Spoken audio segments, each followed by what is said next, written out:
Boa tarde a todos e a todas. Sejam bem-vindos a mais uma sessão da SuperTech Week.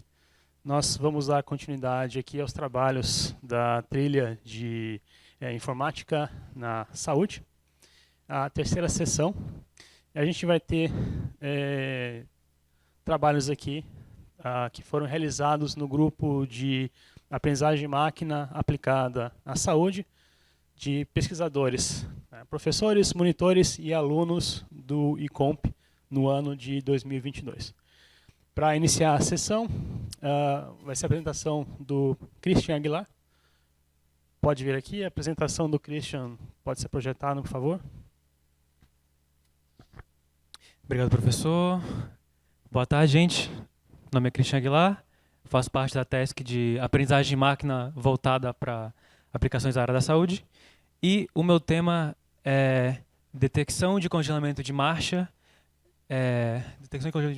usando aprendizagem de máquina semi-supervisionado. O meu professor orientador é o Rafael Juste. E, pode passar.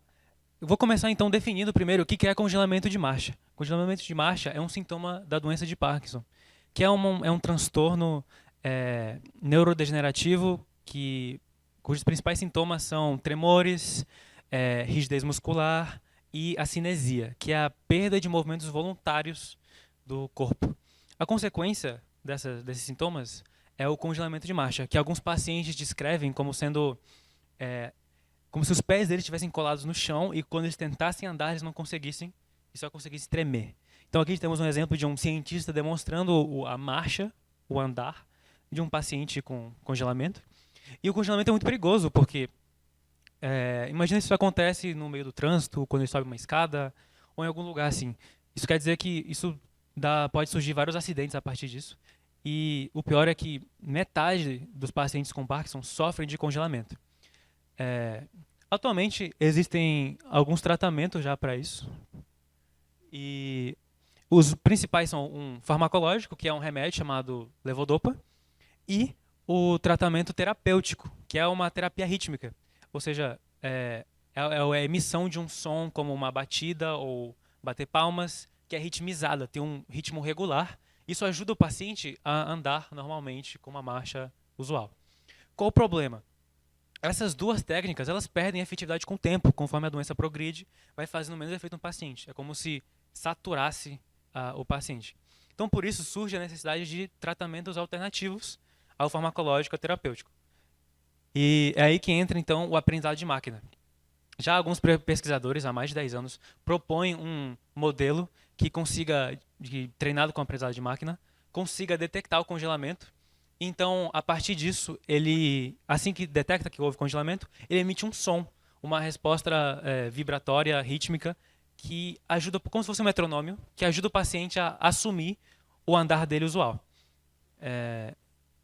No entanto, ao fazer a pesquisa, eu consegui detectar um problema comum em todos esses modelos. O problema é que todos os modelos, ou pelo menos a maioria deles, até o momento, eles tentam propor uma solução generalista, uma solução geral para o congelamento de marcha. Eles tentam pegar um modelo para todos os pacientes, mas o problema é que a nossa marcha, nosso andar humano, é como se fosse nosso polegar, nossa digital. Então, cada um tem o seu, cada um tem a sua própria característica. Assim é o nosso andar. Então, quando o modelo ele tenta prever a marcha de um paciente para o outro, ele não consegue capturar as nuances, as características de cada um. Então, dessa forma, ele consegue uma performance ruim. Então, aqui a gente pode ver um exemplo de um artigo que é da Mazilu.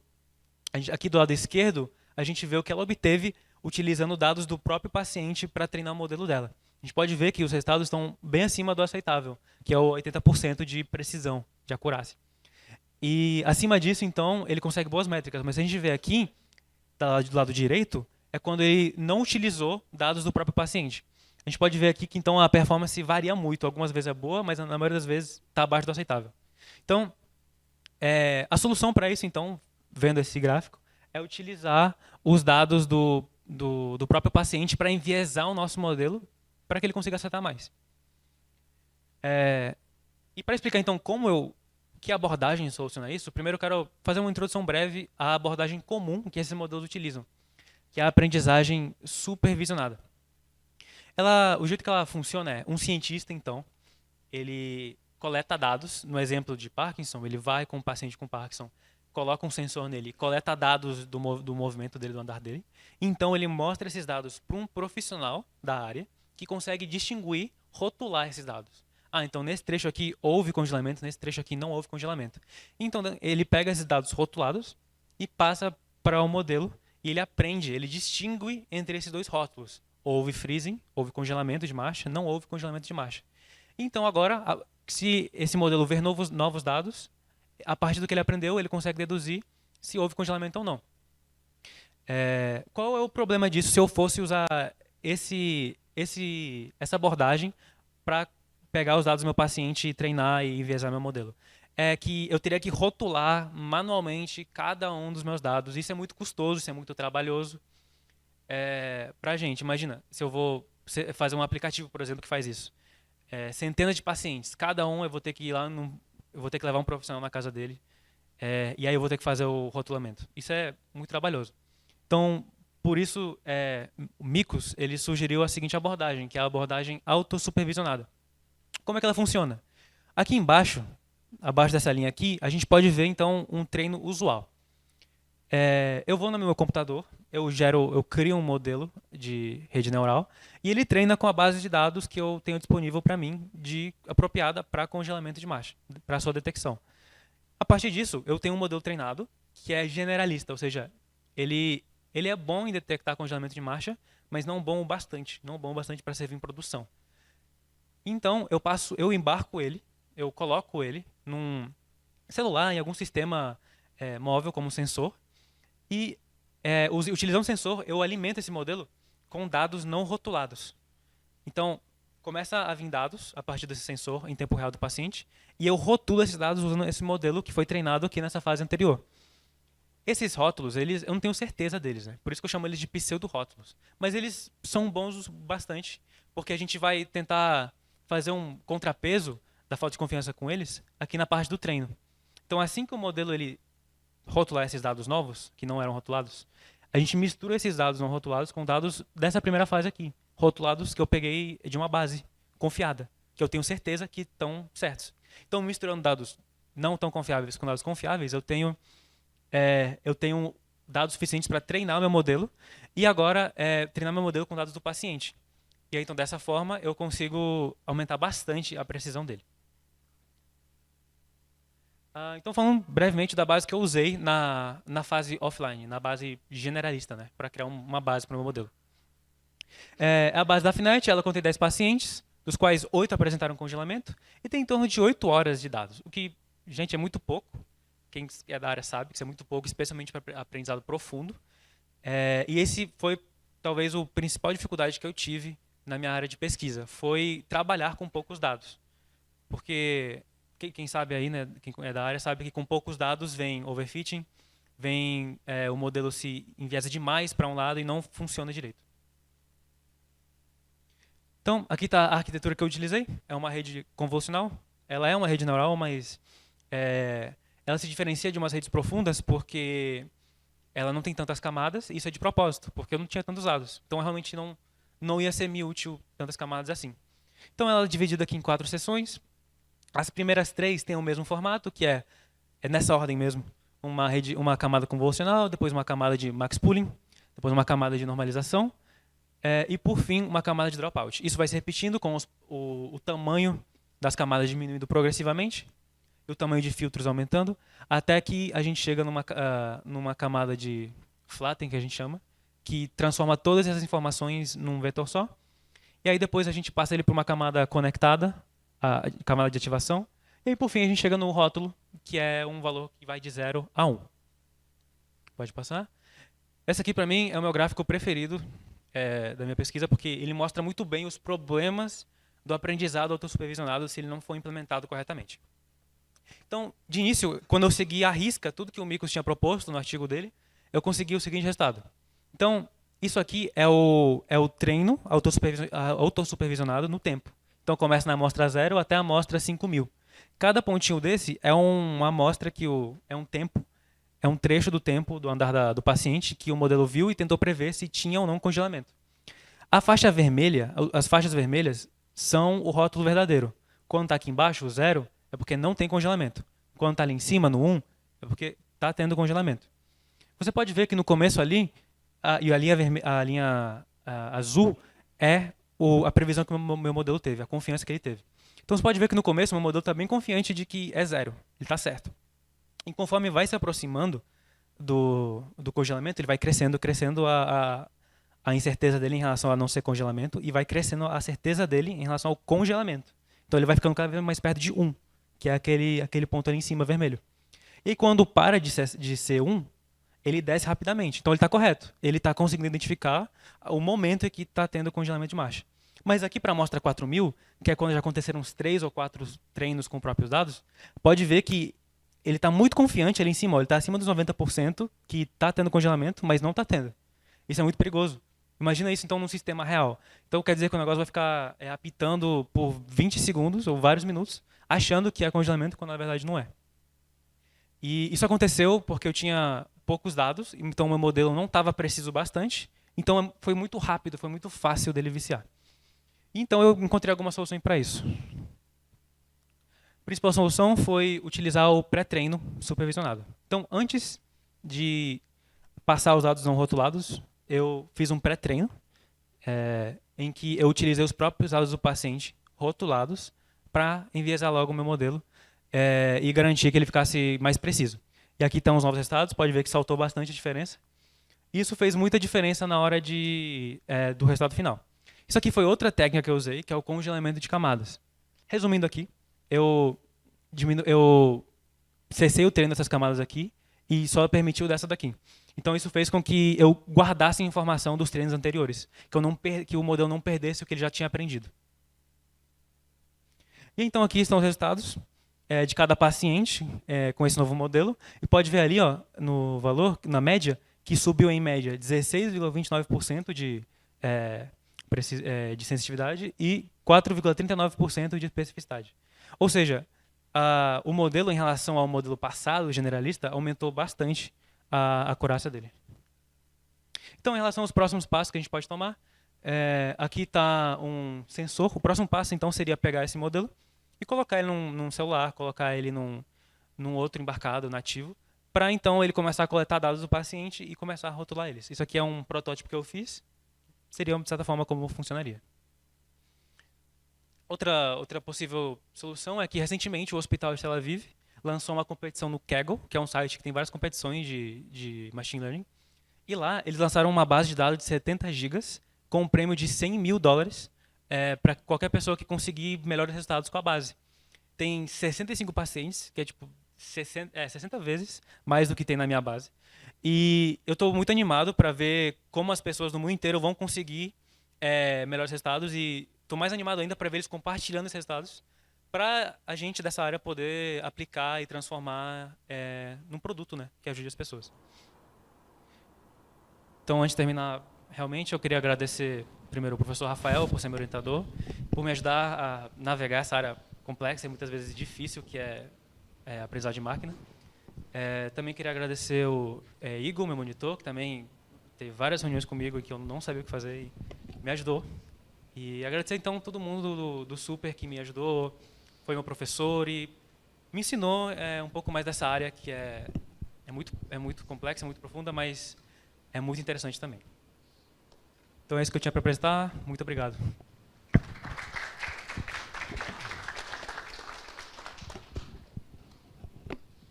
Muito obrigado, Christian. Parabéns pela apresentação. Nós temos tempo para algumas perguntas. Não se envergonhem.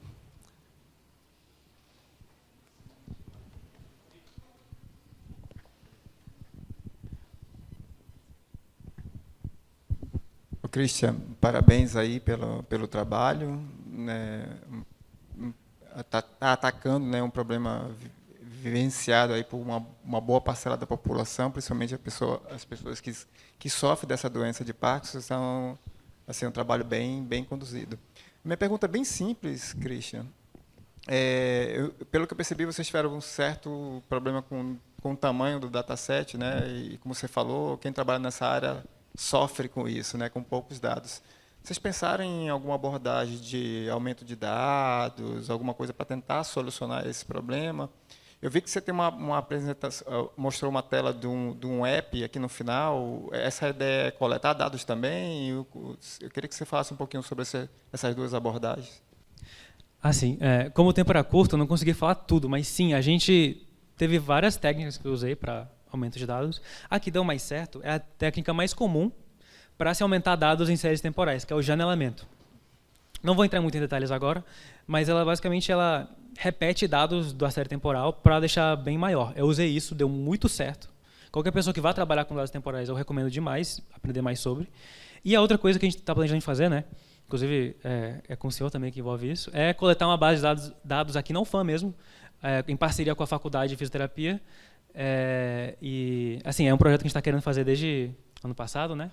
E a gente está vendo agora ele começar a tomar forma e eu estou muito feliz com isso. É outra solução também para conseguir mais dados. Parabéns pelo trabalho ali, né, para o professor ali também. Só uma pergunta em cima dessa questão da base de dados, né? Esse congelamento só acontece com quem tem Parkinson? Não tem outras situações que poderia ser outros dados de pessoas que têm congelamento e não têm Parkinson, né? Não sei. Não. Eu também achava no começo que congelamento era só para a pessoa parar. Mas não. Inclusive, esse foi um dos maiores quebras, né? Uma das maiores viradas, revoluções na área. Foi em 2008, quando o Barkley percebeu isso. Ele percebeu que tem uma diferença muito grande, tem uma oscilação, na verdade. É diferente quando a pessoa está parada voluntariamente. Quando eu estou parado aqui e não tenho Parkinson, é como se fosse uma linha reta, se a gente fosse ver a frequência do meu andar. Mas uma pessoa que tem Parkinson, ela oscila. Ela se mexe ainda, só que muito pouco, ela treme. Então, realmente, a única maneira de treinar o modelo seria com alguém com Parkinson, que tivesse essa oscilação.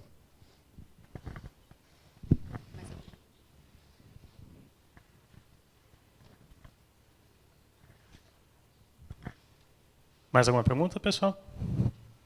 Assim, em teoria, se houver outras doenças que causam esse tipo de congelamento, então as mesmas técnicas poderiam ser aplicadas, né? Porque o modelo do Christian ele é com base no sintoma, né, do congelamento, né, não na doença em si. Tá? Christian, novamente, muito obrigado. Tá? Vamos passar para a próxima apresentação.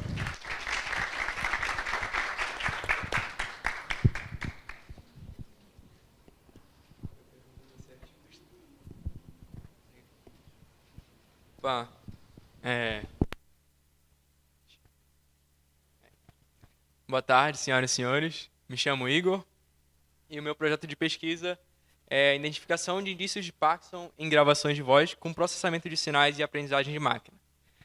Esse projeto de pesquisa eu fiz com a ajuda do monitor Igor Oliveira e também do meu professor orientador, o professor Rafael Gius. Beleza, para a gente começar a entrar nesse mundo da doença de Parkinson, primeiro a gente precisa falar sobre a definição do que é o Parkinson. Só que o nosso tempo é curto e o Christian já deu uma prévia para a gente sobre o que é. Então, ele é uma doença neurológica crônica progressiva que afeta mais de 6 milhões de pessoas no mundo inteiro, né? Isso é uma evidência para a gente que precisa tratar desse problema e fazer essa classificação quanto antes para que a pessoa portadora consiga fazer um tratamento que melhore a qualidade de vida dela, certo? Mas, ressaltando um ponto muito importante aqui, que é, na verdade, o ponto-chave da minha apresentação, é justamente essa associação que as pessoas fazem à doença de Parkinson, quando elas associam muitas vezes somente aos sintomas de tremores, quando na verdade vai muito além disso. Por exemplo, muito antes dos tremores se tornarem algo nítido para qualquer pessoa, uma pessoa leiga que não seja um especialista, também começam a aparecer as primeiras alterações na fala dessa pessoa. Começa a ter pequenas mudanças nessa fala, que causa rouquidão, uma voz mais fraca, abafada e até monótona, sem as entonações certas de uma pessoa falando normalmente, né? Tá, beleza. Sabendo dessa alteração na fala da pessoa e que ela é um dos primeiros sinais de que uma pessoa tem a doença de Parkinson, por que a gente não consegue identificar logo nos estágios iniciais, né, para fazer esse tratamento? É isso que a gente vai ver agora. Bem, cá estão os motivos. O primeiro deles é a falta de interesse dessa pessoa em procurar saber mais. O que eu quero dizer com falta de interesse não é que a pessoa sabe que tem Parkinson e não vai atrás de um tratamento específico, mas sim ela faz aquele ditado de ir empurrando com a barriga e vai dando desculpas, vai falando, essa manhã acordei mais rouco, essa semana eu estou resfriado, e vai fazendo isso durante anos, até que a doença já esteja num estágio muito avançado e que o tratamento para isso seja quase ineficiente. Também existem outro motivo que também existe, é a diferença com que os sintomas aparecem em cada organismo. Cada pessoa é uma pessoa e como a doença de Parkinson vai afetar o organismo dessa pessoa é diferente para cada um. Então a gente não consegue listar como vai ser. Algumas pessoas têm fortes tremores logo no início, enquanto outros não têm esses tremores, mas têm alterações na fala. Certo? Além disso, o diagnóstico para a doença de Parkinson também precisa ser feito de exames altamente invasivos. Que exames seriam esses? Eu trouxe o exemplo da laringoscopia, onde é introduzido um objeto metálico pela garganta da pessoa ou pela boca da pessoa até a garganta, em que o médico especialista ele consegue fazer essa análise e dar o diagnóstico para o indivíduo. Certo? Então, por esses motivos, a gente está procurando novos meios para fazer essa classificação. Bem, aqui está o nosso objetivo, que é justamente usar a aprendizagem de máquina, para que a aprendizagem de máquina consiga fazer a detecção de padrões em gravações na fala das pessoas, para que assim seja classificada a doença de Parkinson. Porque ela é muito melhor, porque além de ser mais prática, ela também é menos invasiva, na verdade não tem nenhuma invasão. A pessoa faria exatamente isso que eu estou fazendo aqui.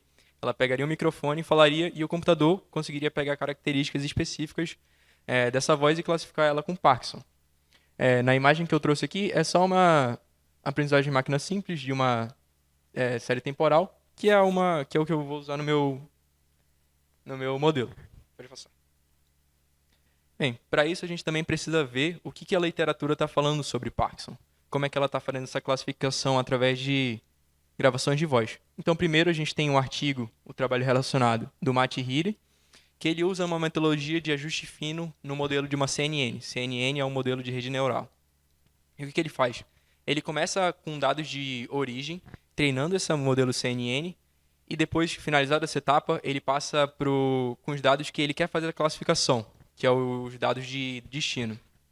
Com isso, fazendo essas duas etapas, ele consegue melhorar muito a precisão do modelo dele, que a gente consegue ver nos resultados, em que ele obteve 99 de acurácia e 89,6 de curva ROC, que são duas métricas que a gente usa para validar modelos de redes neurais.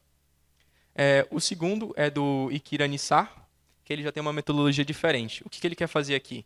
Ele quer avaliar dois tipos de tratores de características de sinais de voz. O primeiro deles é o MFCC, que ele é um extrator mais simples, em que ele só pega características da voz e disponibiliza para o modelo. E o outro é o TQWT, que ele já é um pouco mais complexo. O que ele faz? Ele decompõe o sinal de voz em diferentes frequências para assim fazer a classificação. Os resultados que ele obteve foi 92% de acurácia e 95% de curva ROC. Beleza. Aqui na nossa metodologia proposta, primeiramente a gente começa fazendo pré-processamento dos dados. Que pré-processamentos são esses? Dependendo do nosso modelo, a gente vai precisar de muitos dados para ele aprender. Então a gente faz o janelamento, como o Christian disse, para fazer justamente esse aumento dos dados. Além disso, outro pré-processamento também é a retirada de ruídos de gravações de voz e de sinais silenciosos. Aqui na apresentação, pelo ambiente que a gente está, vocês não conseguem perceber direito na minha voz porque eu estou falando bem rápido, mas os sinais silenciosos são essas vezes que eu paro para respirar ou falar uma palavra ou outra, certo? Depois nós temos a etapa de extração de atributos de gravações de voz, que essa etapa ela não é opcional, mas ela não é feita por todos os modelos. Porque, por exemplo, uma rede neural ela não vai precisar dessa etapa. Justamente por o modelo já fazer diretamente isso para mim. Enquanto outros modelos, como os clássicos, eles já precisam desse pré-processamento, essa extração de atributos, para que eu possa passar como entrada para ele. Bem, aí temos o nosso modelo proposto, que eu já dei um spoiler, de seria uma CNN 1D, 2D, ou um modelo clássico, que seria KNN. E por último temos o classificador, que diria se uma pessoa tem Parkinson ou se ela está saudável. Saudável no caso de estar sem Parkinson. Agora falando um pouco sobre o nosso conjunto de dados. Nós temos 5 conjuntos de dados que nós usamos todos pelo menos uma vez na nossa pesquisa. Vamos dar mais ênfase no Parkinson Disease Classification Dataset, no Mobile Device Recording e no Voiced. Porém, o Voiced a gente usou mais no início das nossas pesquisas e agora no final a gente percebeu que ele não correspondia exatamente com o que a gente estava querendo. Então a gente parou um pouco de usar. Na tabela, vocês conseguem ver que tem uma coluna de sinal de features e também de número de instâncias. O número de instâncias é exatamente o número de argumentos presentes nesse conjunto de dados. Features são as características que a gente extrai dos sinais de voz, e o sinal é dizendo se aquele conjunto de dados disponibiliza para a gente o sinal da voz, que seria a pessoa falando. Né? Pode passar. Bem, agora falando dos resultados, por conta da pesquisa eu fiz vários e vários modelos, mas o que eu trouxe aqui para eu apresentar são só os 3 primeiros, né? Que é uma CNN 2D, um KNN e uma CNN 1D. A gente consegue ver a CNN 2D, ele trabalha com imagens, então eu pegava o sinal de voz e transformava em uma espécie de gráfico para que assim o modelo conseguisse aprender. A KNN é um modelo clássico, em que eu preciso tirar características do sinal de voz antes de passar para ele, e uma CNN 1D, eu posso passar diretamente o sinal de voz, que ele já vai conseguir fazer essa detecção. Aqui estão os resultados que eu tive, em comparação com os 4 artigos. Né? São resultados numericamente bons, mas não são perfeitos. A gente tem 85% de precisão, uma KNN foi aquele que a gente obteve o melhor resultado, que foi 92% de precisão, e ele foi, a gente pode dizer, entre aspas, o mais simples. E essa diferença de resultados com os meus modelos e os artigos que a gente pode comparar é justamente por 2 fatores. Essa diferença se dá, primeiro, pelo pré-processamento dos dados, que foi feito de forma diferente, e também pelo conjunto de dados que a gente usou. Porque se a gente pegar lá atrás, os 2 artigos eles são feitos por pessoas ou do Oriente Médio ou pessoas da Ásia. E o conjunto de dados que eles usaram são conjuntos de dados privados, eles não disponibilizam para a gente usar também. Então a gente não sabe se essa diferença que a gente obteve nos resultados se dá pelo conjunto de dados ou se outra coisa, o pré-processamento que a gente fez diferente. Certo? Pode passar. O que a gente pode concluir com isso? Que ainda há muitos estudos a serem feitos e aprimorados. A gente ainda não chegou num grau de perfeição. Então há muito a ser melhorado. Há muitas descobertas adicionais que podem colaborar muito para essa classificação de pessoas com Parkinson. E por isso que a gente pretende trabalhar mais em projetos futuros. Que projetos seriam esses? Aqui tem uma ideia nossa que a gente já começou a pôr em prática, que seria a utilização de um novo modelo. Aqui a gente tem imagem de 2, mas o que a gente vai fazer? Cada modelo é dividido em etapas. E antes de chegar na etapa de classificação, cada modelo é dividido em camadas. Antes de chegar na camada de classificação, a gente pegaria exatamente as características extraídas por esse modelo, no primeiro caso uma CNN 2D, e guardaria, e depois a gente aplicaria sinais de entrada, sinais de voz no segundo modelo, e tiraria também as características desses sinais. E o que a gente faria? A gente criaria um novo modelo híbrido, que teria exatamente como entrada esses 2 tipos de dados. O primeiro seria imagens, seriam características retiradas de imagens, e o segundo seria características retiradas do sinal. Então, esse novo modelo teria esses 2 tipos de entrada, em que ele conseguiria fazer a classificação desse jeito. Pode passar. E é isso. Essa foi a minha pesquisa. Eu quero agradecer o Projeto Super pela oportunidade que eles me deram, todos os professores que me ajudaram, os monitores também. E falar que o aprendizagem dessa máquina aqui evolui muito e eu não posso nem comparar com o que eu sabia 1 ano atrás do que eu sei hoje. E é isso.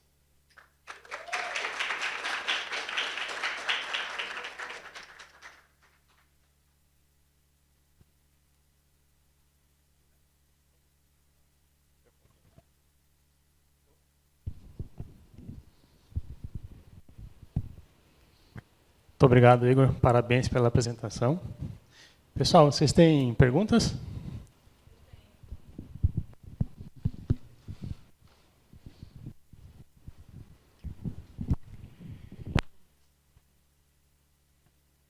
Tá. Boa tarde.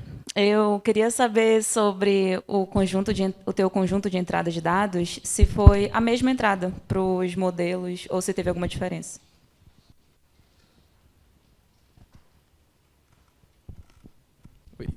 Teve diferença. Dependendo do modelo que eu usei, por exemplo, os modelos clássicos que eu apresentei aqui para a gente foi o KNN, eu já precisava fazer a extração de características do sinal. Então, uma delas seria o meu espectrograma, ou Jimmy, várias características da frequência de voz da pessoa que eu precisava fazer antes de passar para o modelo. Além do KNN, eu também fiz com SVM, Logistic Regression, Random Forest, todos eles eu precisei fazer essa extração antes de passar para o modelo. Mas os modelos de rede neural, que foi o CNN, eles já fazem isso para mim, então eu não precisei fazer essa etapa. Mais alguma, pessoal? Temos tempo. Igor, você não comentou sobre dificuldade de base de dados, né? E você mostrou 5 bases, então no seu trabalho foi bem fácil encontrar dados rotulados? Não, foi bem complicado. No início foi uma das piores tarefas que eu tive na pesquisa, que eu não conseguia achar bases de dados adequadas para fazer essa pesquisa. E as que encontravam eram privadas. O que significa ser privada? A universidade não disponibiliza, ou o instituto que está pesquisando não disponibiliza para a gente. E aquelas que a gente encontrava que tinham um conjunto de dados melhores, eles eram muito caros. Eu já encontrei bases de $1.000, de $200 que eu tinha que pagar para ter acesso. Então, eu realmente apresentei 5 conjuntos de dados, mas para encontrar eles eu tive que ir bastante a fundo, e eu usei até navegadores, né?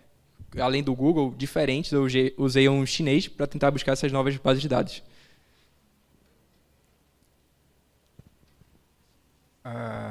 Novamente, parabéns aí, Igor, pelo trabalho. Acho que os trabalhos de Parkinson, né, como eu falei, né, tem um impacto social aí bem relevante. E acho que a minha pergunta não é tão técnica, é uma pergunta mais de cunho pessoal, no sentido de que você falou assim, pô, o quanto que eu aprendi nesse 1 ano foi interessante. Então, observando o teu trabalho, você vê aí que você trabalhou com classificadores que a gente chama de shallow, né, classificadores tradicionais, KNN, você acabou citando ele. Você falou que usou uma entrada de dados em que você teve que transformar o sinal, né, em um espectrograma, ou seja, eu vou trabalhar com imagem. Você falou que usou os dados para a própria CNN fazer a extração de características. Então, assim, ver a quantidade de técnicas de quem não é realmente um leigo no assunto. Eu fiquei até surpreso um pouco com o teu trabalho, porque você disse assim, pô, eu não sabia nada de aprendizagem de máquina, trabalhou 1 ano ou já sabia alguma coisa? Então, minha pergunta é isso, como é que você adquiriu aí? O Super ajudou mesmo, os cursos? Teve que fazer curso extra? Como é que foi esse processo de aprendizado desse 1 ano aí? Antes de entrar no Super, eu já tinha feito a matéria de AMMD, justamente com o professor Rafael. Então, eu já tinha uma base de como é que funcionava os modelos mais clássicos. Já tinha ideia do que eram os perceptrons, essa ideia geral. Mas sobre fazer um modelo e ele classificar bem, fazer um estudo de 1 ano, fazer um estudo profundo, não tinha muita base ainda. Então, ajudou muito, os cursos do Super ajudaram. Eles deram uma ideia de como funcionava os modelos neurais, principalmente os de redes neurais profundas, que eu não tinha nenhuma base. E o que ajudou também foi as pesquisas que eu fui fazendo. Então, era toda semana, tinha que apresentar algo novo nas reuniões, apresentar as novidades, apresentar os progressos. Então, isso foi ajudando muito, muitos artigos, muitos surveys, várias coisas, pesquisas em sites mesmo, isso ajudou bastante.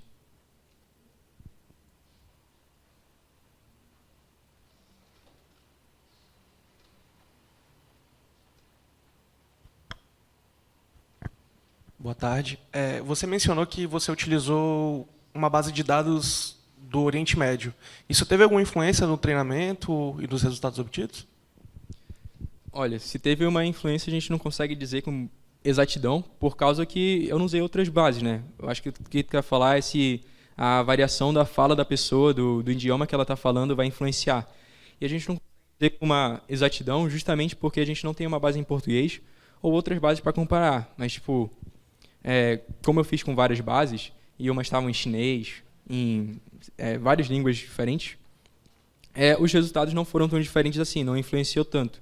Então, pode-se dizer que é algo mais genérico e que ele consegue perceber padrões de disfonia. Disfonia é problemas, as alterações que a pessoa acaba falando.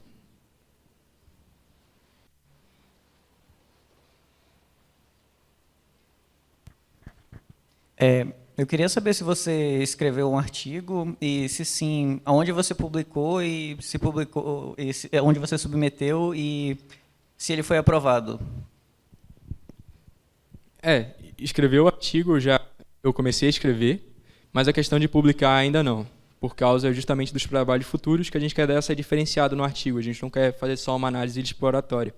A gente quer escrever um negócio diferente. Onde a gente vai publicar ainda é uma definição, mas quando começar a aparecer de novo os simpósios ou os lugares para publicar, a gente vai correr atrás para tentar fazer isso. Pessoal, muito obrigado pelas perguntas. Fica à disposição, né? Passa o e-mail, contato para quem tiver conversar mais. Tá? Parabéns novamente pela apresentação. Próximo a apresentar Laura e José. Matheus. Boa tarde, a gente vai apresentar nosso trabalho intitulado como Monitoramento de Desidratação, usando o aprendizado de máquina a partir de dados de dispositivos vestíveis. Esse trabalho foi desenvolvido por mim, Laura, pelo José Matheus e pelo Ayrton, sob a orientação do professor Eduardo Souto. Pode passar. Aqui a gente tem alguns conceitos de conhecimento comum sobre a importância da água para o nosso corpo, já que o nosso corpo é composto majoritariamente por água. Então, é claro, é necessário que a gente ingira a quantidade adequada de água diariamente para o nosso corpo se manter no equilíbrio hídrico, né, se manter hidratado. Então, fica aí o questionamento para vocês. Vocês, mesmo sabendo da importância da água para o nosso corpo, ingerem a quantidade ideal diariamente? Geralmente, a resposta para essa pergunta acaba sendo não, eu mesma respondo não. A gente acaba negligenciando isso, às vezes por conta de correria do dia a dia, ou como os idosos que têm um problema de diminuição da sensação de sede.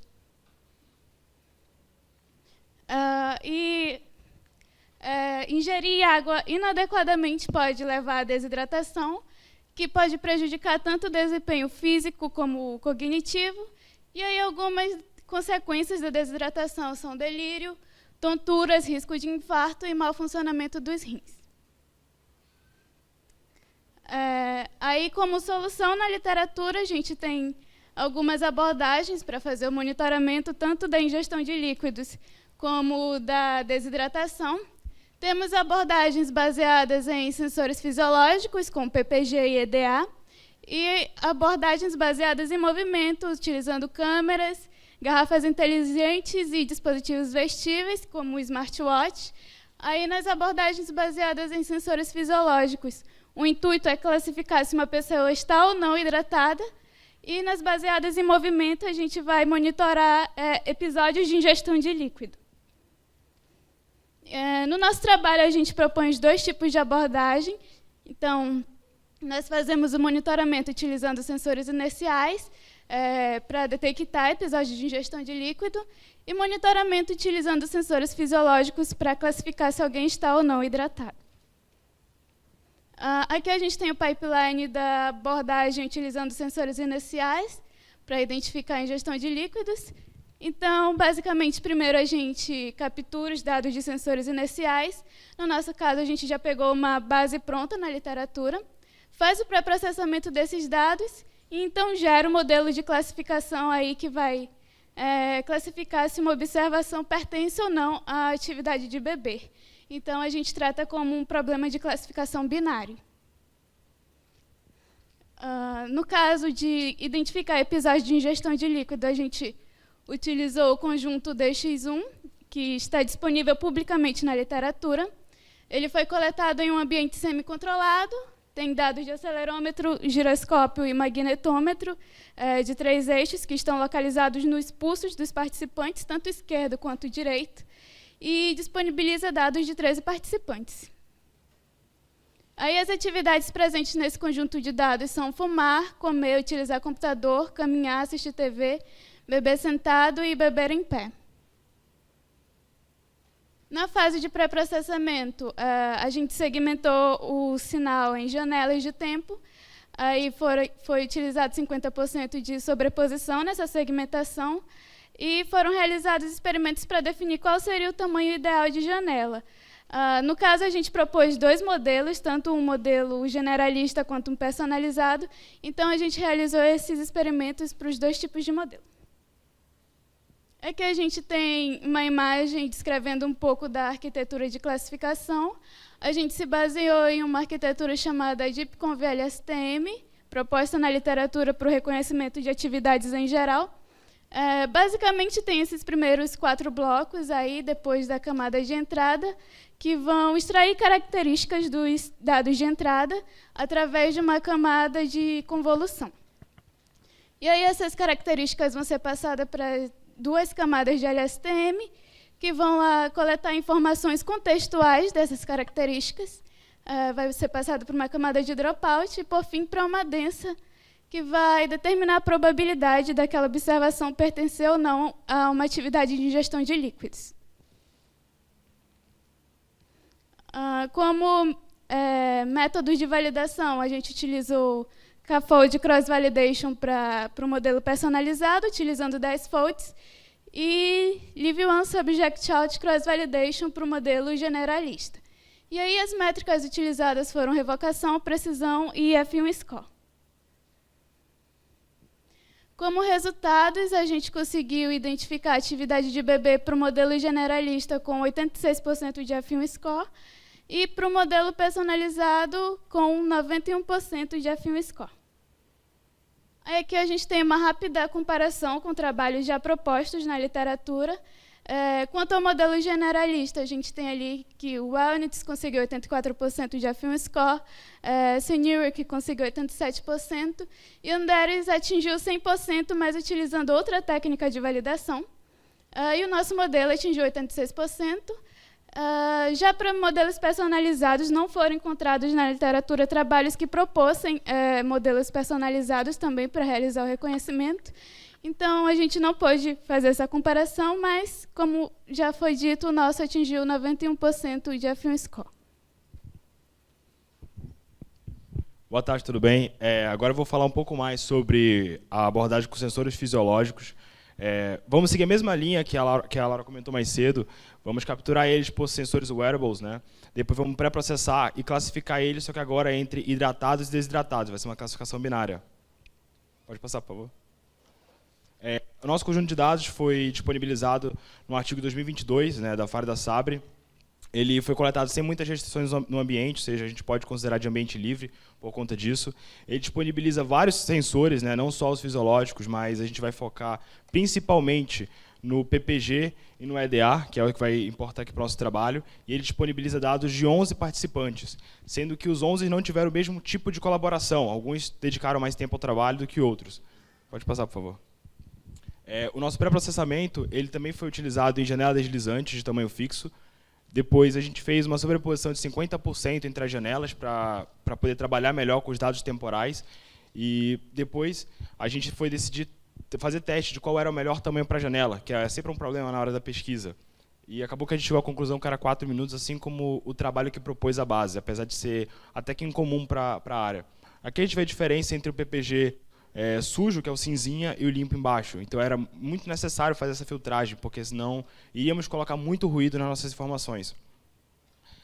Falando um pouco mais sobre a nossa arquitetura, quando a gente recebe os dados, a gente vai passar eles por um filtro, depois janelamento, a gente vai janelar eles para poder formar as séries temporais de forma mais adequada, sendo que uma parte vai ser mandada para a parte do CNN, né? Já que é um modelo híbrido, a gente vai ter 2 entradas nela diferentes. Uma delas é as estatísticas, não só vão ser features estatísticas, mas também alguns dados retirados do PPG, a partir do algoritmo HardPy, que é exatamente para tirar informações de sensores fisiológicos.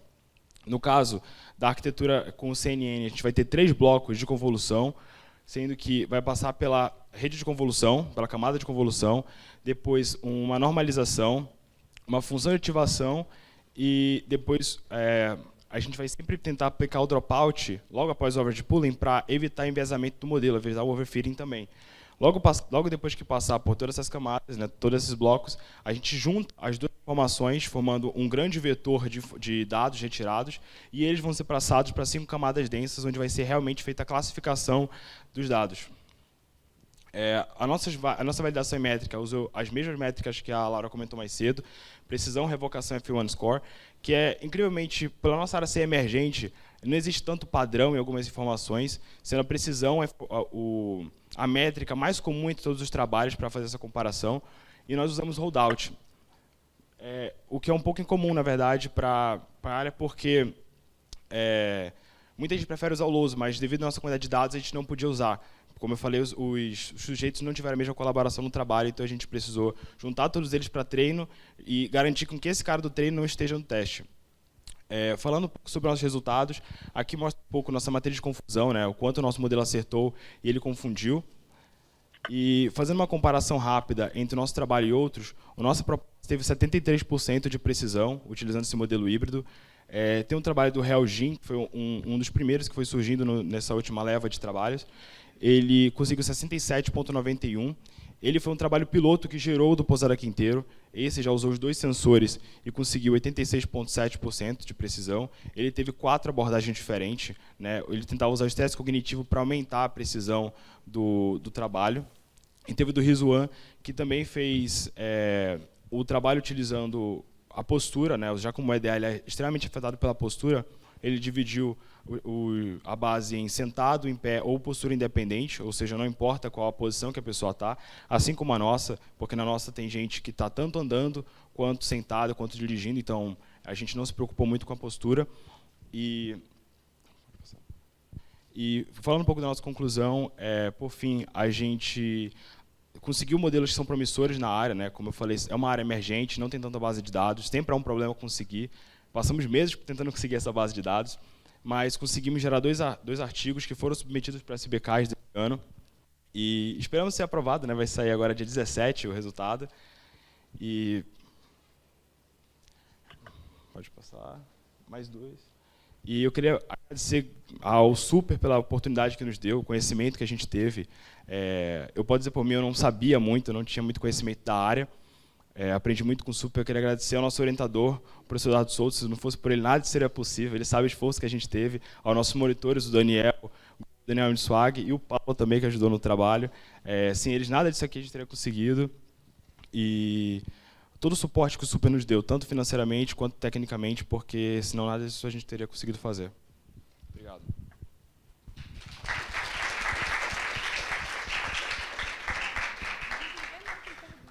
Muito bem.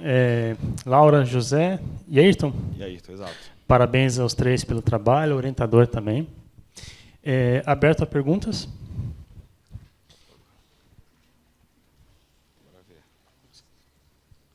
Quem foi o primeiro? Vai ali. Boa tarde. Dá os parabéns para vocês pela temática bem interessante. Inclusive, eu estou com minha garrafinha de água aqui. Então, me despertou bem a atenção esse trabalho de vocês. Eu queria, assim, eu não entendi muito, né? Na minha ignorância, desculpa, tá, gente? Porque vocês propuseram aí... Oi. Bom, eu sou a professora Elisângela, sou da UFAM de Taquatiara e faço parte do projeto Super. E a gente entrou nesse desafio aqui da organização desse evento, que está sendo lindo, viu, professora Tanara? E a gente tem aprendido muito também durante esse evento. E que vai acontecer em Taquatiara, né, nos dias 10 e 11. E aí eu queria ver com vocês o seguinte. Você propôs monitorar os gestos, não é isso? Aí depois você responde, deixa eu, que eu estou com outras perguntas, senão eu esqueço. Aí o que eu queria saber, o que é estar hidratado na visão do seu dispositivo, do seu sensor? Porque aí você trouxe algumas variáveis que vocês falaram correndo, né? Até porque o tempo ele é pequeno, a janela de tempo. Tomar água sentado, que a gente sabe que tem uma diferença, e a indicação é que a gente tome uma quantidade de água, mas sempre sentado, para não sobrecarregar os rins, né? Pelo menos é o que eu sei. E aí eu queria entender, porque aí você vai levar quais características fisiológicas, por exemplo, do indivíduo? Peso.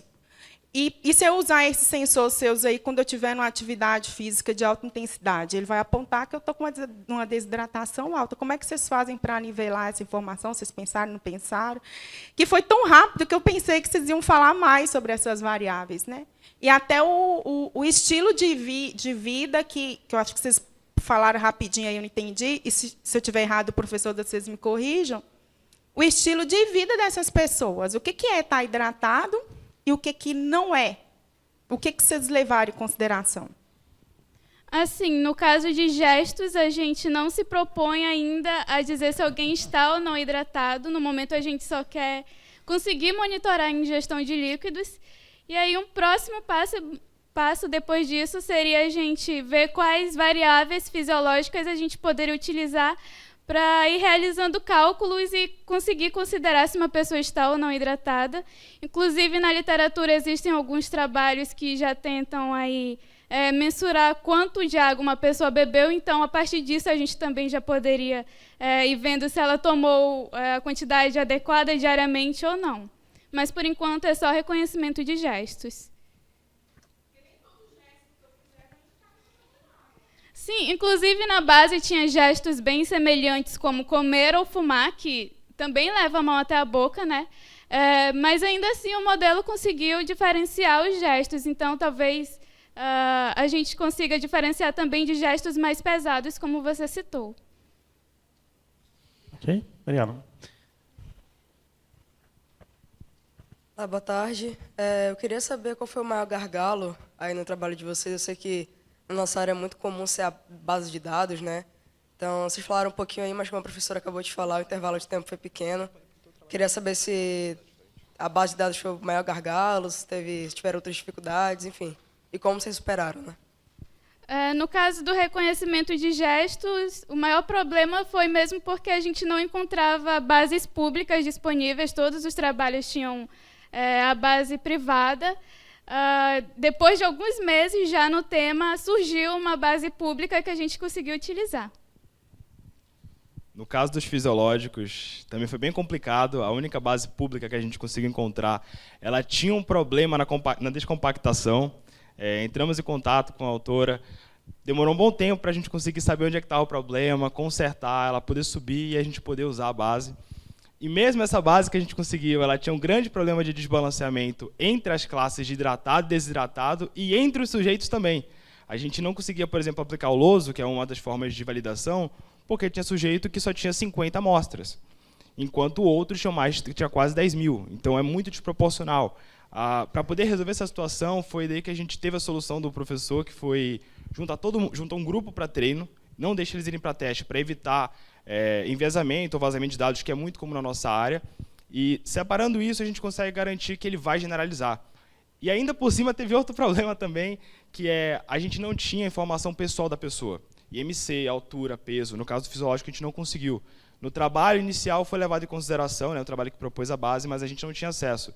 Então, a gente tentou generalizar o máximo possível, mesmo sem saber a característica pessoal de cada pessoa. E por isso que o nosso resultado é considerado muito bom, levando em consideração todas essas limitações que a gente teve. E foi bem trabalhoso, né, Ayrton? Consegui resolver todos os problemas, problema dos sensores e tudo mais. Mas obrigado. Temos tempo para mais uma pergunta. Oi, boa tarde. Uma pergunta bem simples. No modelo usando sensores fisiológicos, vocês disseram que não pôde usar o método de validação LOSO, né? E usou holdout no lugar. Quais seriam as diferenças entre os dois métodos, assim? O LOSO a gente vai tentar sempre colocar um sujeito para treino, um sujeito para teste e evitar ali o treino. A gente vai tentar sempre fazer esse rodízio entre os sujeitos. Vai garantir que todo mundo vai ser treinado alguma vez e testado alguma vez. No caso do holdout, a gente vai sempre tentar dividir de um grupo fixo de pessoas no treino e um grupo de fixo no teste. Aí é isso, a diferença básica.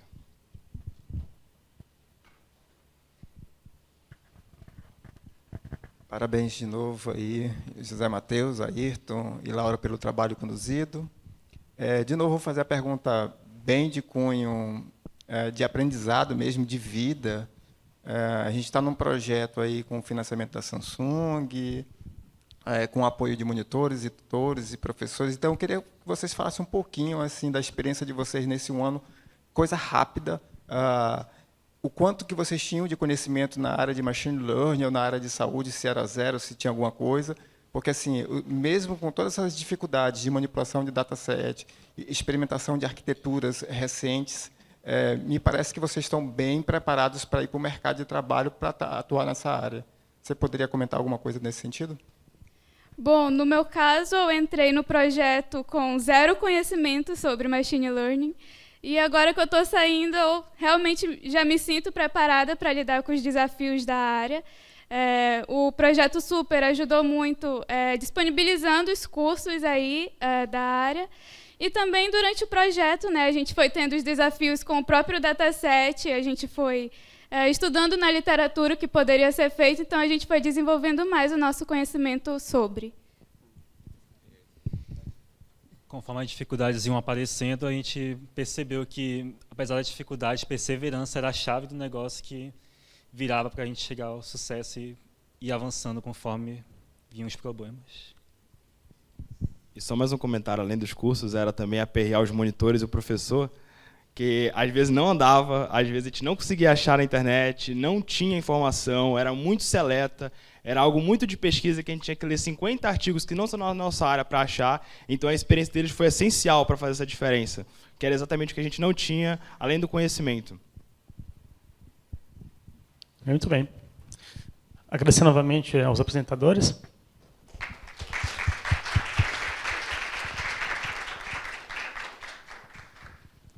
Próximo trabalho, tinha um trabalho de sessão, Guilherme. Boa tarde, meu nome é Guilherme e eu vou apresentar o trabalho de detecção de indícios de depressão em textos curtos. Esse trabalho foi desenvolvido sob a orientação do professor Rafael e com o Igor como monitor.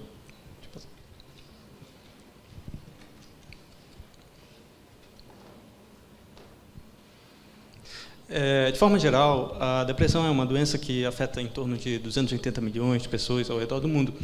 E o grande problema é que aproximadamente 70% dessas pessoas, em estágio inicial, não buscam atendimento com um profissional e, portanto, não têm o diagnóstico. E nessas fases iniciais é onde teria a maior probabilidade de cura, principalmente cura rápida. Essa imagem representa a variação de prevalência, ou seja, o número de casos de depressão ao redor do mundo durante a pandemia. Então, no Brasil, estamos em laranja, tivemos um aumento de 25% a 29% de casos de depressão. E essa tendência foi ao redor do mundo inteiro durante a pandemia.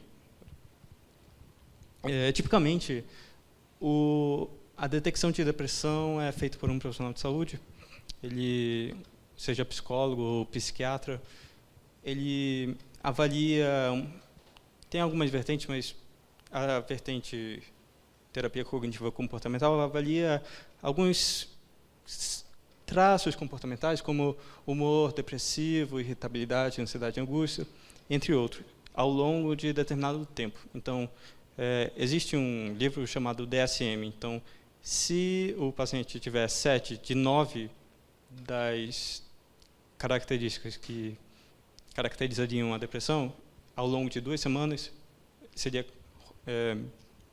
diagnosticado com depressão.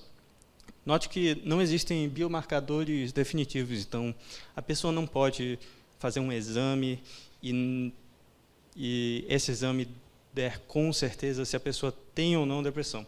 O que existem é alguns testes que a pessoa responde e eles dão uma ideia se a pessoa tem ou não. Eles dão um score e se esse score for acima de determinado número, tem depressão, se for abaixo, não.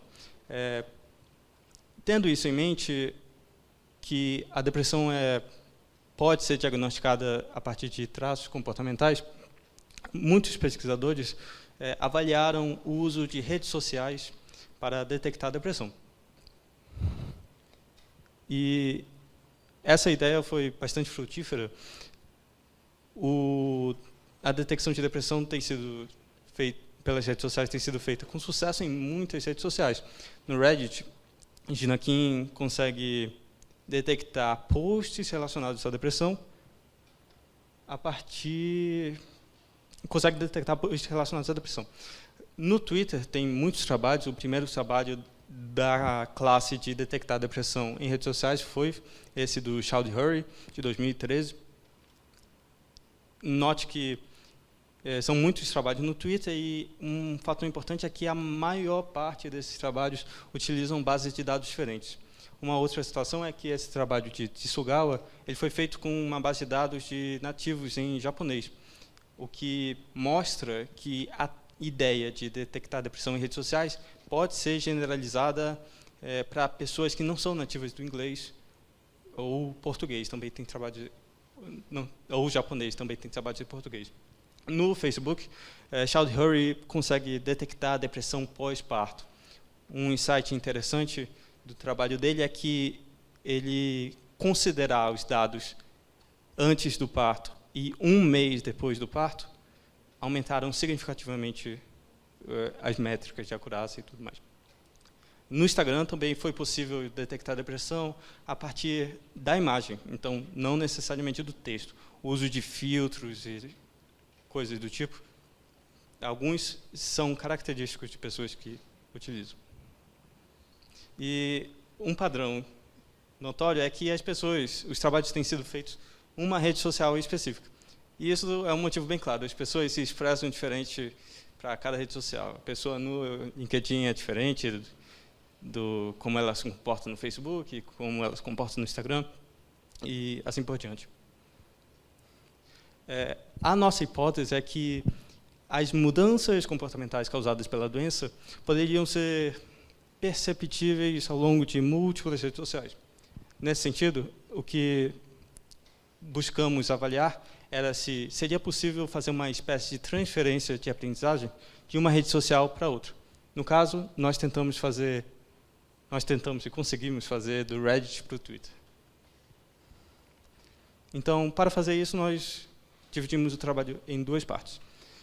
Primeiro, construir um modelo robusto para o Reddit e, segundo, utilizar esse modelo como extrator de características no Twitter. Como são duas redes sociais, nós tivemos duas bases de dados. A base de dados do Reddit, nós conseguimos entrar em contato com a Gina Kim e ela concedeu a base de dados usada no artigo dela, que contém em torno de 480 mil posts distribuídos ao longo de 6 tópicos. Esses tópicos são de depressão e outras doenças mentais. No trabalho dela, ela define vários classificadores binários, um para cada doença. Então, no caso de depressão, o rótulo positivo era todos os posts do subreddit Depression e isso era rótulo 1, rótulo 0 era todo o resto, incluindo ansiedade, transtorno de personalidade borderline. Pode passar. De pré-processamento, nós simplesmente concatenamos o título e o texto de cada post e convertemos para a caixa baixa. E esse foi o modelo utilizado. Nós utilizamos o BERT e treinamos com diferentes camadas. Veja que o BERT ele consegue métricas superiores ao trabalho original, todas as métricas, precisão, revocação, F1 score e acurácia.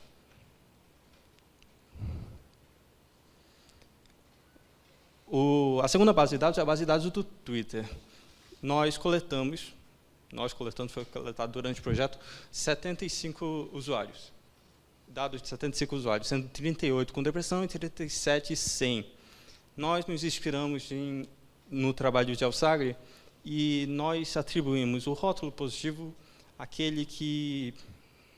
o rótulo positivo foi dado em self-reports, então é aquele que afirmou ter sido diagnosticado por um profissional.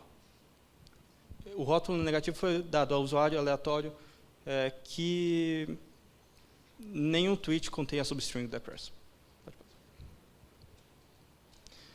De pré-processamento dos dados dos tweets, foi bastante simples. Nós convertemos para a caixa baixa, expandimos contrações, então ent ficou is not, e removemos pontuações e números, e para tratar de emoji, nós simplesmente convertemos o emoji correspondente o emoji ao seu correspondente textual. Então, o foguinho ficou fire. Pode passar. O modelo do Twitter utilizado foi uma rede convolucional. Então, nós tivemos o BERT treinado no Reddit e foi aplicado para cada tweet. Essa aplicação do BERT gerou um vetor, e esse vetor foi passado para uma rede convolucional. Note que nem sempre nós conseguimos a mesma quantidade de tweets para cada usuário. A API do Twitter limita o número de tweets que a gente pode coletar pela API até 3.200. Então, se o paciente tem mais de 3.200 tweets, a gente só pega os 3.200 mais recentes. E se ele tem menos, a gente só pega os que tem. Se tem menos, nós completamos com 0. Tendo esse vetor, nós passamos por uma rede convolucional, e essa rede convolucional deu a inferência final. Os detalhes da rede convolucional são 3 blocos de convolução com max pooling, seguido de um dropout, uma camada flatten, uma camada densa de 512 neurônios e uma camada densa de classificação. O método proposto teve acurácias de 73% a 75%. Esse com BERT1, com BERT2, ele se refere ao BERT com o número de épocas usado como extrator de características. Nós não podemos necessariamente fazer uma comparação direta com os outros trabalhos por terem sido desenvolvidos em bases de dados diferentes. Mas, para ter uma ideia, bases de dados diferentes e características diferentes. Mas, para ter uma ideia, o trabalho do Chowdhury, o original, ele teve uma acurácia de 72%, mas os mais recentes conseguem em torno de 80%. Mas, isto é, considerando tanto o texto quanto as account measures, que seriam as atividades do usuário, tanto interação quanto uso da rede social e coisas do tipo. Pode passar. Mesmo desenvolvendo um trabalho com um objetivo concluído, ainda tem alguns problemas e coisas a serem desenvolvidas. Um problema do modelo do BERT extende para o Twitter é que ele não detecta se a pessoa tem depressão e mais alguma coisa. Esse é um problema, na verdade, originário do Ginakin, e embora a gente tenha trabalhado, a nossa contribuição não resolve esse problema, continua aí. Embora, em termos de métrica, de acurácia, tenha melhorado. Uma outra coisa que eu realmente gostaria de ter feito era adicionar a explicabilidade via Hierarchical Attention Network ou Logic Tensor Networks, que podem funcionar muito bem com o BERT. E a outra coisa seria adicionar um modelo proposto em uma base de dados padrão ouro, que padrão ouro seria as bases que os pesquisadores aplicaram um teste. Alguns dos trabalhos que eu mencionei, alguns aplicaram testes e outros foram baseados em self-reports, como foi o nosso. E, por fim, seria adicionar ao modelo características como atividade do usuário. Obrigado.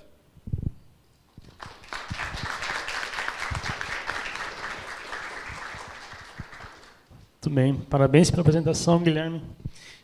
Problemas e trabalhos futuros sempre tem, né?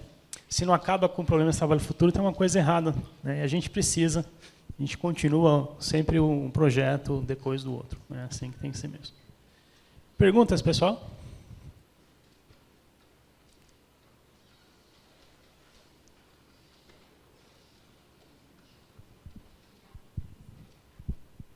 Eu esqueci seu nome. Guilherme. Oi? Guilherme. Guilherme, você fez sozinho esse trabalho? Não, eu não vi o nome dos meninos lá. Eu fiz com o professor Rafael como orientador e com o Igor. Tá. Deixa eu te fazer uma pergunta. Por que você se interessou por esse tema? Depois você responde. E aí, eu achei bem interessante, porque você traz uma temática que a gente já vem trabalhando nela dentro da área de saúde emocional. E o professor Joel, que é o nosso coordenador, nosso querido coordenador de engenharia de produção lá da UFAM, ele fica até me zoando. Você pesquisou felicidade no trabalho, mas de vez em quando você fica com umas caras. E aí, você falar sobre depressão, aí você fala que o modelo conseguiu identificar algumas outras comorbidades, eu acho que não seria nem essa palavra, né? Seriam emoções, né? Porque eu pesquisei há muitos anos, quase 8 anos, eu vim trazendo esse tema desde o mestrado, e o que a gente tem vivenciado até hoje, né? A gente está no auge aí da inteligência emocional, saúde emocional, é que a gente está numa era de medicação das emoções. Então, às vezes, você nem está com depressão, é preguiça. Eu falo com meus alunos. Ai, professora, eu estou tão triste hoje. Aí você manda um menino desse para um psicólogo, um psiquiatra, que ele vai passar um trem lá, que ele vai dormir a noite inteira. Eu não estou falando que não pode ir. Não estou desqualificando. Mas eu falo assim, a gente vive uma era de medicação das emoções. Então, você não pode estar triste, é depressão. Ah, você não pode estar assim, é depressão. É depressão, e nem sempre é. Porque, pelos estudos que eu venho acompanhando, a depressão é uma prevalência muito forte de emoções negativas sobre as emoções positivas. Então, o que seriam essas emoções negativas e o que seriam essas emoções positivas, né? E aí, quando eu pesquisei a felicidade, eu descobri que a felicidade ela é um efeito colateral, cara. Não existe definição para a felicidade. Né? É o sentido e o significado que eu dou para aquela circunstância que eu estou vivendo. É uma ressignificação. Então, eu não deixo aquela circunstância me governar. Que é que o Viktor Frankl ele traz muito em logoterapia quando ele traz esse assunto de depressão. Então, aí, eu queria saber de você o seguinte, por que você se interessou? Eu achei que você foi muito assertivo em trazer um arcabouço teórico. Você traz com muita tranquilidade quando você traz esse assunto. Por que te despertou isso? E se não seria legal, ao invés de você falar comorbidades, você falar emoções? Porque comorbidade é uma coisa mais forte, sabe? Então, assim, achei super, super interessante. Acho que o seu trabalho é um trabalho promissor. A gente tem os vieses, sim, as dificuldades, as opções, né, para explorações de trabalhos futuros, mas eu queria saber de você, porque a gente vive com uma juventude que chega em sala de aula e, às vezes, não é nem depressão, é preguiça mesmo, sabe? Falta de interesse, estou desmotivada, professora.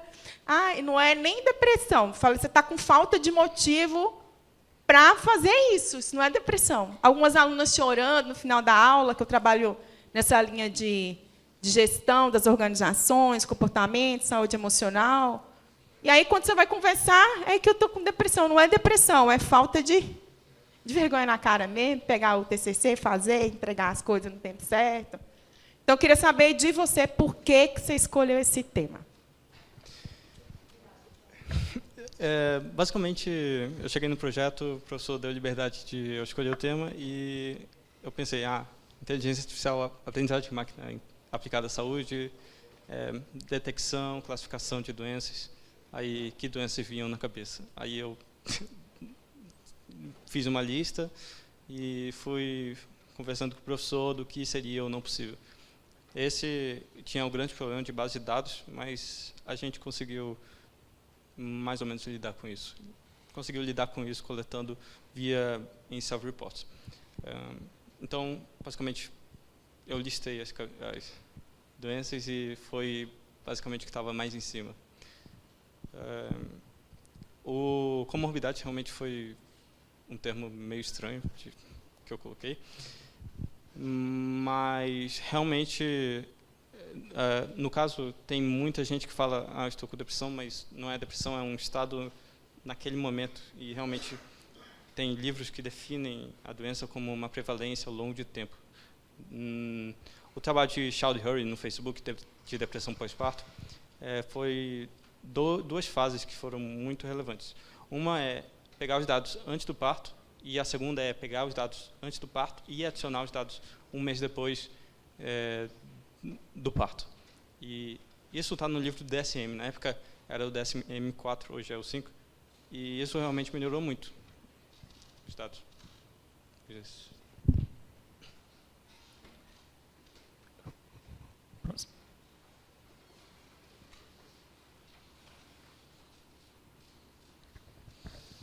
Cara, eu não sei se tu falou explicitamente isso, mas a tua área é processamento natural de linguagem. Então, a tua área recentemente teve um boom gigantesco, assim, que ninguém, até da área, acho que ninguém esperava isso, que foi com a vinda do ChatGPT, do Llama e das vários modelos assim gigantescos que conseguem fazer coisas que ninguém esperava que conseguisse ter. Aí a minha pergunta para isso, né? Tudo isso é fonte dos Transformers, né? Dos Gate Transformers. Aí minha pergunta é: isso te deu alguma ideia ou tu tem vontade de fazer alguma coisa nessa linha, trabalhando com depressão? Em determinado momento do projeto, tem o ChatGPT, o Llama, eles são LLM, então Large Language Model. No caso, a maioria é fechada, o Llama ele ficou aberto, mas a gente, em determinado momento, testou o Bloom, que é um LLM open source, que ele é um pouco superior ao GPT-2. Não é tão bom quanto o GPT-3 ou 4, mas a gente testou e simplesmente a gente não conseguiu rodar. E tudo que a gente fazia estourava memória, coisa do tipo. Isso tem muito a ver com aquele keynote, né, de terça-feira que o Lucas do CID apresentou para a gente. Né? Onde a gente consegue trabalhar com umas máquinas mais eficientes para rodar esses modelos. Eu queria saber de você também se você escreveu um artigo, aonde você submeteu ou se ele foi aprovado. Nós escrevemos e submetemos ao SBCAS, que é o Simpósio Brasileiro de Ciência Aplicada à Saúde, e estamos aguardando retorno. Né? Okay, obrigado. Uma última pergunta, pessoal? Então, Guilherme, muito obrigado. Parabéns pela apresentação.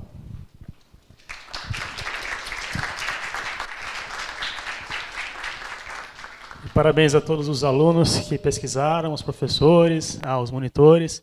E se me permitem, um agradecimento aos 3 alunos que trabalharam comigo, que estão aqui presentes, o Christian, o Igor e o Guilherme. Foi excelente trabalhar com vocês esse ano. O Projeto Super, todo ano a gente tem uma turma nova. Né? Aqui eu já estou reconhecendo alguns dos pesquisadores que vão trabalhar com a gente em aprendizagem de máquina aplicada à saúde em 2023. E a gente vai ter, né, um processo seletivo no ano que vem. Né? Então, continue acompanhando as atividades da SuperTech Week, né? Vejam o que está rolando, vejam que são coisas interessantes. A gente trabalha com assuntos bastante diferentes, aprende coisas diferentes, descobre aqui que a gente tem que aprender, né? Que não é comorbidade. Né? Então, é bastante... Não, a gente tem que trabalhar, né? Fazer pesquisa, a gente tem que sentir confortável, né, com a nossa ignorância. Né? Uma coisa muito legal que o Christian falou, eu gostei ele disse, olha, esse é meu gráfico preferido, né, e mostrou aqui que é o problema que ele encontrou durante a pesquisa. Né? Porque é isso que é a pesquisa, né, afinal de contas. Então, continue acompanhando a SuperTech Week. A gente tem agora... Então, às 15h30, a gente tem a trilha de tecnologias emergentes na indústria, vai ser aqui mesmo, e depois, às 17 horas, no Centro de Convivência, vai ter o encerramento do evento. Tá? Espero ver alguns de vocês no processo seletivo de 2024 também.